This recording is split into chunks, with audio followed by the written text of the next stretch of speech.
तो आज का टॉपिक है हम लोग कुछ आज दर्पण सूत्र यानी तो आवर्धन का जो फॉर्मूला था उससे रिलेटेड कुछ क्वेश्चन कर लेते हैं हम लोग। तो चलिए देखते हैं हम लोग जो फॉर्मूला क्या क्या सीखे थे हम लोग एक बार रिवाइज कर लेते हैं। F is equals to R/2 था, M is equals to -V/U था और एक लिखे थे हम लोग H'/H। उसके बाद फिर दर्पण सूत्र 1/V plus 1/U is equals to 1/F था। और एक बात बताया गया था, अगर m का मान निगेटिव आए यानी m का मान निगेटिव कब लेना है, जब इमेज क्या हो, रियल हो। रियल मतलब वास्तविक प्रतिबिंब हो तब। m का मान अगर पॉजिटिव आ जाए तो क्या समझेंगे, इमेज कैसा है, आभासी है, या नहीं तो इसी को क्या बोल देते हैं, वर्चुअल इमेज है। क्या बोलते हैं इसको, वर्चुअल इमेज। समझे बच्चों। तो अब देखते हैं क्वेश्चन नंबर 1 जो है आपका। क्वेश्चन नंबर 1 में दिया हुआ है एक अवतल दर्पण के सामने उसके अक्ष पर 10 सेंटीमीटर दूरी पर वस्तु का 3 गुना, जब भी बताए थे टाइम्स का बात आएगा यानी तो गुना का कंडीशन आएगा, कहीं पे अगर लिखा हुआ है 3 गुना, 4 गुना, 2 गुना, 5 गुना, तो वह हमेशा आवर्धन दिया हुआ रहता है। तो उसको देखते हैं हम लोग। ठीक, तो 3 गुना आवर्धित प्रतिबिंब बनाता है, आवर्धित वास्तविक प्रतिबिंब बनाता है। अगर आवर्धित भी है वास्तविक भी है, वास्तविक है, m का मान पहले तो लिख देंगे 3। अब पता करेंगे कौन सा साइन लगेगा, क्या है यहाँ पे वास्तविक, अगर वास्तविक है तो कौन सा साइन होगा, यहाँ पे नेगेटिव साइन होगा। तो प्रतिबिंब की स्थिति क्या होगी, प्रतिबिंब मतलब कि प्रतिबिंब दर्पण से कितने डिस्टेंस पे बना है उसको हमको कैलकुलेट करना है। तो m इज इक्वल्स टू क्या है, -3 दिया हुआ है। और अवतल दर्पण के सामने मुख्य अक्ष पर तो वस्तु दूरी u कितना दिया हुआ, 10 सेंटीमीटर। अब इसका साइन पता करने के लिए यहाँ पे मान लीजिए ये अवतल दर्पण है आपका, और ये आपका क्या हो जाएगा P, ये C और ये वाला F। अवतल दर्पण है, अवतल दर्पण है तो अवतल दर्पण के सामने में रख रहे हैं वस्तु को, ये वाला P, ये C और इधर वाला F। तो वस्तु को 10 सेंटीमीटर की दूरी पर रखा गया, तो एज्यूम कर लीजिए 10 सेंटीमीटर। जब भी रखेंगे वस्तु को इधर रखेंगे, तो इससे अगर आपतित किरण गुजारा जाए, आपतित किरण गुजारते हैं तो ध्रुव से कोई भी दूरी मापा जाएगा। इधर आएंगे तो क्या आएगा, आपतित किरण की दिशा इधर और हम आ किधर जाए, इधर, तो क्या चीज में आएगा, माइनस। ऐसे भी देख सकते हो, तो इसको ओरिजिन मान लेंगे, इधर जाएंगे तो पॉजिटिव, इधर आएंगे तो नेगेटिव। तो अब ये है, तो अब दिमाग लगाना पड़ेगा कौन सा फॉर्मूला लगेगा। क्या ये फॉर्मूला लगा सकते हैं क्या, 1/V प्लस 1/U बराबर 1/V आपका दिया हुआ है, ना ही F दिया हुआ है, तो ये फॉर्मूला नहीं लगेगा।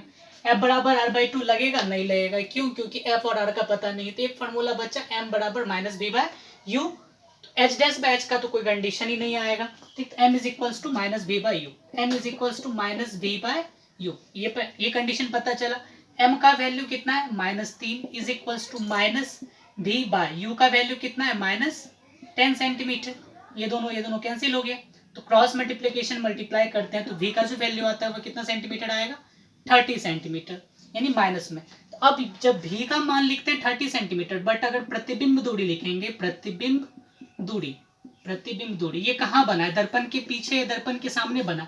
-30 सेंटीमीटर मतलब कि हमको इधर ही चलना पड़ेगा डिस्टेंस, तो ये तो दर्पण के सामने। प्रतिबिंब दूरी दर्पण के सामने कितना सेंटीमीटर के ऊपर लिख देंगे, यहाँ पे 30 सेंटीमीटर। दूरी कभी भी नेगेटिव नहीं होता है, ये तो इंडिकेशन है कि हम किधर चल रहे हैं, उस साइड, यानी आपतित किरण की दिशा में चल रहे हैं या आपतित किरण के विपरीत दिशा में चल रहे हैं, इसको बताएगा कौन, ये ऊपर वाला माइनस या पॉजिटिव साइन। ठीक, एक अनदर क्वेश्चन है, एक अवतल दर्पण द्वारा बने वास्तविक प्रतिबिंब का आकार वस्तु के आकार का 4 गुना है। अब देखिए यहाँ पे वस्तु के आकार का 4 गुना है, तो m इज इक्वल्स टू कितना ले लिया गया, 4, और यहाँ बोल दिया वास्तविक प्रतिबिंब है। अगर वास्तविक प्रतिबिंब है तो m का मान क्या चीज में आएगा, नेगेटिव।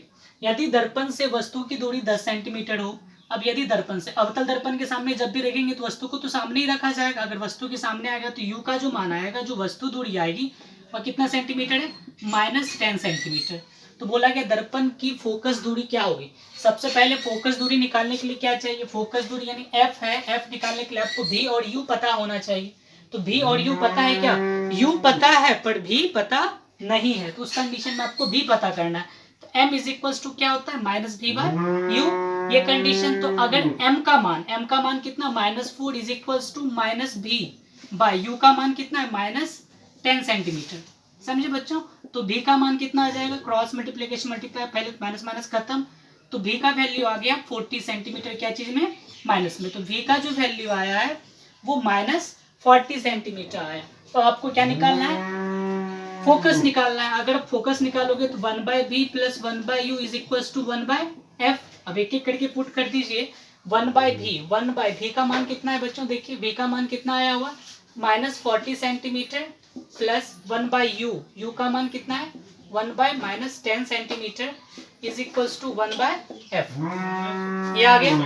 उसी टाइप से अगर देखा जाए ये -1/40 centimetre plus minus 1/10 centimetre is equal to 1/f।